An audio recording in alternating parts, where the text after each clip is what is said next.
ஸ்கூல்ல இருந்து கிரீஷ ரோகிணி வீட்டுக்கு கூட்டிட்டு வராங்க. கோவமா அவனுக்கு பாக்குறாங்க. இங்க பாருடா, இங்க நிமிர்ந்து என் முகத்தை பாரு. இன்னைக்கு ஸ்கூல்ல உங்க டீச்சர்ஸ் முன்னாடி நான் எப்படி தலை குனிஞ்சு நின்னேன்னு தெரியுமா? உங்க பையன் வாய திறந்தாலே போய் சொல்றான், எப்ப பார்த்தாலும் சண்டை போடுறான். இவன் இப்படியே விட்ட எதிர்காலமே பாலாயிடும்னு எல்லாரும் என் முகத்துல காரி துப்பாத குறையா கம்ப்ளைண்ட் பண்றாங்கடா. உனக்கு யாருடா அப்படி போய் சொல்ல கத்து கொடுத்தது? இந்த வயசுல இப்படி அடுக்கடுக்க அசிங்க அசிங்கமா போய் சொல்ல உனக்கு யாருடா கத்து கொடுத்தா? உண்மையை சொல்லுன்னு சொல்றாங்க. கிரீஷ் உடனே, ஏமா இப்படி கத்துற? ஆறுன்னு கேக்குறியே. இந்த உலகத்துல எனக்கு ரொம்ப பிடிச்ச நான் ரோல் மாடலா நினைச்சேன் என் அம்மா நீதாம்மா எனக்கு கத்து கொடுத்த. ஆமாமா, உங்ககிட்ட இருந்துதான் நான் அந்த பொய் சொல்ற பழக்கத்தையே நான் முழுசா கத்துக்கிட்டேன். இப்படி பேசுற, உனக்காகத்தான், உன்னோட லைஃப் நல்லா இருக்கணுங்கிறதுக்காக தான், நீ சொகுசா வாழணும்னு தானே நான் இங்க ஒவ்வொரு நொடியும் செத்து பொழைச்சிட்டு இருக்கேன். உன்னோட எதிர்காலம் என்ன ஆகுமோன்னு பயந்து பயந்து வாழ்றேன்டா. இந்த நேரத்துல எனக்கு நீ இப்படி ஒரு கைமாறு செய்யற. ஒழுங்கா மரியாதையை சொல்றது கேளு கிரீஷ். ஒழுங்கு மரியாதையை சொல்றது கேளு கிரீஷ். இல்லைன்னா இந்த அம்மா உன்னை விட்டுட்டு எங்கேயாவது ஓடி போயிடுவேன். அப்புறம் நீயும் அனாதையா தான் நிக்கணும். ஜாக்கிரதை. போமா, தாராளமா போ, என்னை விட்டுட்டு போ, நீ எங்க வேணா போ. நானும் இந்த வீட்டை விட்டு எங்கேயாவது அனாதையா போயிடுறேன். நீ என்னமோ எனக்காக தான் வாழ்றேன்னு அடிக்கடி சொல்றியே, அது சுத்த பொய்மா. நீ உன்னோட சுயநலத்துக்காக மட்டும்தான் வாழ்ற. அம்மா, நீ ஏமா மத்தவங்க கிட்ட பொய் சொல்ற? பொய் சொல்றது தப்புன்னா அது எனக்கு மட்டும் இல்ல, உனக்கும் சேர்த்துதான் தப்பு. நீ மட்டும் ஏன் எல்லார்கிட்டயும் சண்டை போடுற? முத்தோக்கள் கிட்ட, மீனா ஆண்டி கிட்ட எவ்வளவு நல்லவங்க, அவங்க கிட்ட எல்லாம் நீ தேவையில்லாம சண்டைதாம போடுற. அவங்கள பத்தி தப்பு தப்பா பேசுற. அம்மா வலிக்குதுமா, என்ன அடிக்காத. நீ முதல்ல பொய் சொல்றது நிறுத்து, அப்புறம் எனக்கு அட்வைஸ் பண்ணு. நீ மாறினா நானும் மாறிடுவேணுமா அப்படின்னு அப்படி சொல்றான் கிரீஷ். நான் கிராமத்துல தனியா இருந்தப்ப கூட என் மனசு இந்த அளவுக்கு கஷ்டப்பட்டது இல்ல. நீ என் கூட இருக்கணும், நான் உன் மடியில தூங்கணும் தான் நான் ஆசாசியா இங்க வந்தேன். ஆனா என் அம்மா இவ்வளவு பெரிய பொய்யா இருப்பாங்கன்னு நான் கனவுல கூட நினைக்கல. நீ பேசுற ஒவ்வொரு பொய்யும், போடுற ஒவ்வொரு சண்டையும் என் மனசுக்குள்ள டார்ச்சர் மாதிரி இருக்குமா. என்னால தாங்கிக்கவே முடியல. மனோஜ் அப்பா இருக்காரு, அவரோட அப்பா எவ்வளவு வயசானவர், அவர்கிட்ட எல்லாம் ஏமா நீ சண்டை போடுற? உன்னை பார்க்கும் போதே எனக்கு பயமா இருக்குமா. பாத்தியா கல்யாணி, பாத்தியா இந்த சின்ன பையனோட மனசுக்குள்ள எவ்வளவு பாரத்தை, எவ்வளவு ரணத்தை நீ ஏத்தி வச்சிருக்கேன்னு இப்ப புரியுதா? அவன் கிராமத்துல கூட இருந்த வரைக்கும் எவ்வளவு நல்லவ பையனா, எவ்வளவு ஒழுக்கமான பையனா வளர்ந்தான். அன்னைக்கே நான் உன் கால விழாத குறையா கெஞ்சின. கல்யாணி, நீ கட்டின பொய் மூட்டை ஒரு நாள் அவிலும். அதுக்கு முன்னாடி உன்னோட பொய்ய குறைச்சுக்கோ, உண்மையை சொல்லி வாழுன்னு சொன்னேன். என் பேச்சு நீ இப்பயாவது காது கொடுத்து கேட்டியா? இப்ப பாரு, உன் பையனோட எதிர்காலமே உன் கண்ணு முன்னாடி செதஞ்சு நிக்குது. அம்மா, நான் அப்படியெல்லாம் நினைச்சு எதுவும் பண்ணலம்மா அப்படின்னு சொல்ல வராங்க. வாய மூடு கல்யாணி, எப்ப பார்த்தாலும் என் பையனுக்காக தான் நான் வாழ்றேன், என் பையனோட லைஃபுக்காக தான் அந்த வீட்டுல எல்லாரையும் ஏமாத்துறேன்னு வசனம் பேசினிய. இன்னைக்கு உன் பையனே உன்னை ஒரு குற்றவாளி மாதிரி நிக்க வச்சு கேள்வி கேட்கறான். இதுக்கு மேலேயே உனக்கு உரைக்கலைன்னா நீ மனுஷியே இல்ல. தயவு செஞ்சு இனிமேலாவது இந்த முகமூடி வாழ்க்கையே, இந்த நரகத்தை விட்டுட்டு வெளியே வா. உன் பையன் உன்னை ஒரு நல்ல அம்மாவா பாக்கணும்னு ஆசைப்படுறான். இதுக்கு மேல என்ன பண்ணணுமோ நீயே தீர்க்கமா முடிவெடுத்துக்கோ.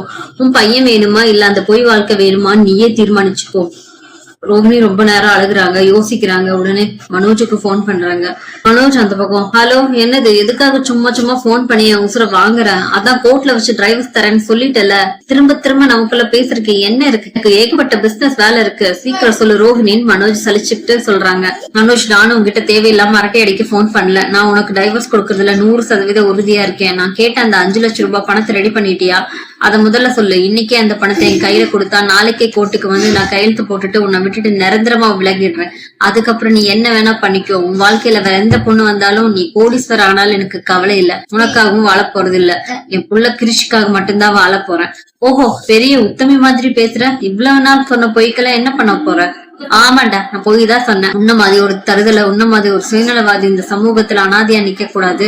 உனக்கு ஒரு லைஃப் வேணுங்கிறதுக்காக தான் அந்த வீட்டுல எல்லார்கிட்டையும் நான் போய் சொன்னேன். ஆனா நான் சொன்ன பொய் இன்னைக்கு என் பெத்த பிள்ளையும் தொத்திடுச்சு. என் பையனோட ஃபியூச்சரையே என் கையால நான் நாசமாக்க பார்த்தேன். என் மேலதாண்ட பெரிய தப்பு.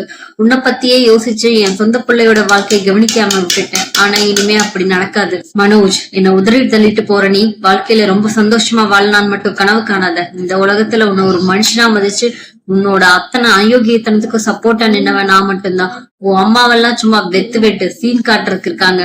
உனக்கு ஒரு கஷ்டம், ஒரு நஷ்டம் வந்து நடுத்தரல நின்னா உன்னை முதல் ஆளா காரி துப்பி கழுத்து புடிச்சு வெளியே தள்ளுறது உன்னோட பெத்த அம்மாவாதான் இருக்கும். இதை நான் உனக்கு விடுற சாபம் நினைக்காத. அந்த வீட்டுல உனக்கு இருக்கிற லட்சணத்தை நான் சொல்றேன். அவங்க யாரும் உன்னை மதிக்க மாட்டாங்கடா. நீ ரொம்ப கவலைப்படாத ரோகிணி. நீ டைவர்ஸ் பேப்பர்ல மட்டும் கையெழுத்து போடு. ஏன் அம்மா எனக்கு இதை விட பெரிய இடத்துல லட்சக்கணக்கில் வரதட்சணை வாங்கி 2வது கல்யாணம் பண்ணி வைப்பாங்க. நான் இன்னும் ஒரே வாரத்துல பிசினஸ்ல பெரிய கோடீஸ்வரர் ஆக போறேன். நிச்சயமா நான் ஜெயிச்சு காட்டுவேன். அப்புறம் பாரு எங்க எத்தாங்கிறாங்க மனோஜ். ரொம்ப சந்தோஷம் மனோஜ், நீ இன்னொரு பொண்ணை கல்யாணம் பண்ணி கோடீஸ்வரனா வாழ்ந்தா எனக்கும் நல்லதுதான். ஆனா நான் சொல்ற இந்த வார்த்தையை குறிச்சு வச்சுக்கோ. நாம ரோகிணியை விட்டுட்டு வந்துருக்க கூடாது. அவளை டைவர்ஸ் பண்ணது நம்ம வாழ்க்கையில செஞ்ச மிகப்பெரிய தப்புன்னு நீ கலங்கி நிக்கிறனால உன்னோட பெத்த அம்மாவே கொண்டு வருவாங்க. அது நடக்கிறதா இல்லையான்னு மட்டும் நீயே பொறுத்திருந்து பாரு. முதல்ல பணத்தை ரெடி பண்ணிட்டு வக்கீல கூட்டிட்டு கோர்ட்டுக்கு வா அப்படிங்கிறாங்க ரோஹிணி. மனோஜோட வீட்டுல மனோஜ் அவங்க அம்மாவை கூப்பிட்டுட்டே வராப்ல. அம்மா பெரிய பிரச்சனைமா, ரோகிணி கிட்ட பேசினேன், அவ டைவர்ஸ் கொடுக்கணும்னா 5 லட்சம் ரூபாய் கேக்குறாம்மா. இப்பவே அந்த பணத்தை கொடுத்தா நாளைக்கு கோர்ட்ல கையெழுத்து போடுவா. இப்ப என்னதான் பண்றது தெரியலையேம்மா, நீதான் ஏதாவது செய்யணும். என்னடா சொல்ற? 5 லட்சமா? எங்கடா போறது 5 லட்சத்துக்கு? முத்துப்பையில் வச்சிருந்த பணத்தை எப்படியோ செலவு பண்ணிட்டான். டேய் ரவி, உங்ககிட்ட ஏதாவது பணம் இருந்தா கொடுறா, உங்க அண்ணன் வாழ்க்கை முடியட்டும். என்னது என்கிட்டயா? ஆமா, நான் எங்க இருந்துமா 5 லட்சம் வச்சிருக்கேன். என்கிட்ட ஏது பணம் அப்படியே வச்சிருந்தாலும் ஸ்ருதி தான் வச்சிருப்பா. அவட்ட போய் நாங்க எப்படி கேட்க முடியும்?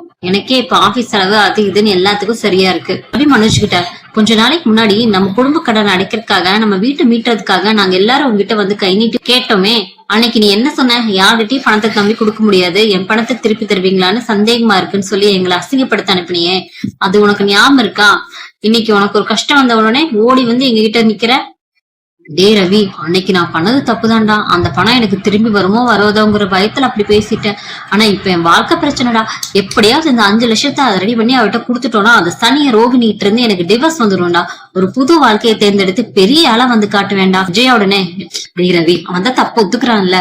இவங்க யாரும் உனக்கு பணம் கொடுக்கலன்னா பரவாயில்ல மனோஜ், உன்னோட பெத்த அம்மா நான் இருக்கேன், உனக்காக நான் எங்கேயாவது போய் பணம் வாங்கிட்டு வரேன், வாடா அப்படின்னு கூப்பிட்டு போறாங்க. பார்வதியோட வீட்டுக்கு மனோஜ கூப்பிட்டு விஜயா வர்றாங்க. பார்வதி, என் மான மரியாதை எல்லாம் உன் கையில தான் இருக்குது. எப்படியாவது ஒரு 5 லட்சம் ரூபாய் இருந்தா கொடுத்து உதவு பார்வதி. அந்த ரோகிணி சனியனை இந்த வீட்டை விட்டு நிரந்தரமா தோற்றணும். என் பிள்ளைக்கு டைவர்ஸ் பண்ணணும். நீ தான் எப்படியாவது உதவி பண்ணணும். என்ன விஜயா நீ திடீர்னு வந்து 5 லட்சம் ரூபாய் கேட்டா நான் எங்க போவேன்? என்கிட்ட அவ்வளவு பணம் ரொக்கமா இல்ல. ஆனா எனக்கு தெரிஞ்ச ஒரு பணக்கார ஃப்ரெண்ட் இருக்கா, அவ வேணா இந்த மாதிரி நேரத்துல உதவுவா. இரு, அவகிட்ட கேட்டு பாக்குறேன்னு போன் பண்றாங்க. போன் பண்ணி பேசி 5 லட்சம் ரூபாய் பணத்தை வாங்கி விஜயாட்ட குடுக்குறாங்க. தான் விஜயா, பணத்தை வாங்கிட்டேன். ஆனா ஒண்ணு, இங்க என் பேரை நீ காப்பாத்தணும். அவட்ட ஏதோ எமர்ஜென்சின்னு போய் சொல்லி என் பொறுப்புல இந்த பணத்தை வாங்கியிருக்கேன். சீக்கிரமா சொன்ன டைமுக்கு இந்த பணத்தை திருப்பி தரணும், புரியுதா? நீ எதை பத்தி பயப்படாது பார்வதி. என் புள்ள மனோஜ் சாதாரண ஆள் இல்ல. இன்னும் ஒரே வாரத்துல அவன் பண்ண போற பிசினஸ்ல பெரிய கோடீஸ்வரன் ஆக போறான். அவனுக்கு கோடீஸ்வர யோகா அடிக்க போகுது. அதுக்கப்புறம் இந்த 5 லட்சம் ரூபாய் என்ன, அவன் லட்சமா சம்பாதிச்சு 5 நாள்ல திருப்பி தந்துருவான் பாரு. இத்தனை வருஷமா அவனுக்கு அடிக்காத யோகம் இனிமேதான் புதுசா அடிக்க போகுதா? எனக்கு அதெல்லாம் தெரியாது விஜயா. பணத்தை ஒழுங்கா கொடுத்த நேரத்துல கொடுத்துரு, சரி அப்படின்னு பார்வதி சொல்றாங்க.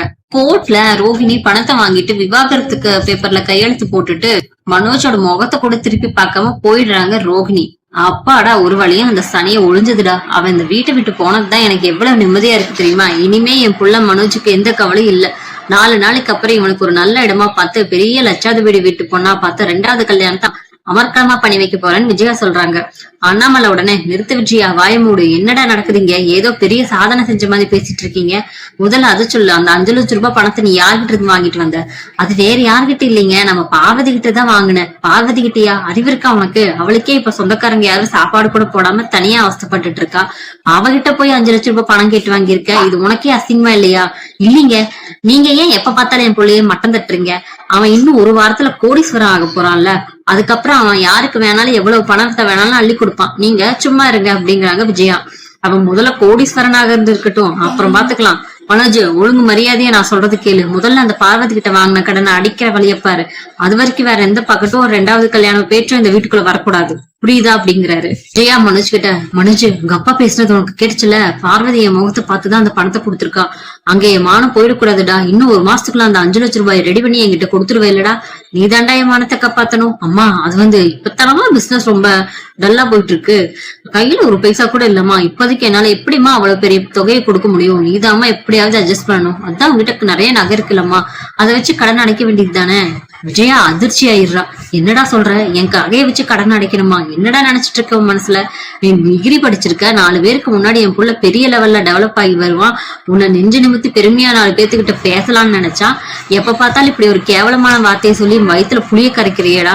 இந்த ஊர்ல இருக்கிறவங்க சாதாரண காரண்டை வெறும் பூ கட்டுறவங்க கூட இன்னைக்கு உழைச்சு பெரிய லெவலுக்கு வந்துட்டாங்க. ஆனா நீ இத்தனை டிகிரி படிச்சு வச்சுட்டு ஒரு 5 லட்சம் ரூபாய் கடனை கூட அடைக்க முடியாம என் நகையை உன்னை நான் இவ்வளவு நாள் சப்போர்ட் பண்ணதுக்கு எனக்கு நல்லா சாட்டை அடி கொடுத்தடா. இதுக்கு மேல என்னால பொறுத்துக்க முடியாது. நீ சத்தியம் பண்ணி எத்தனை வருஷம் ஆகுது, இன்னும் கடனை அடைச்சு பாடல. இங்க பாரு மனோஜ், நீ அந்த 5 லட்சம் ரூபாய் பணத்தை ரெடி பண்ணி பார்வதி கையில கொடுத்துட்டு அந்த ரசீதோட இந்த வீட்டுக்குள்ள வா.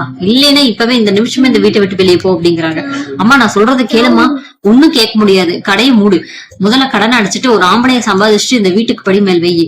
அது வரைக்கும் உனக்கு இந்த வீட்டுல இடம் இல்ல, போ அப்படின்னு துரத்தி விடுறாங்க மனோஜ் விஜயா.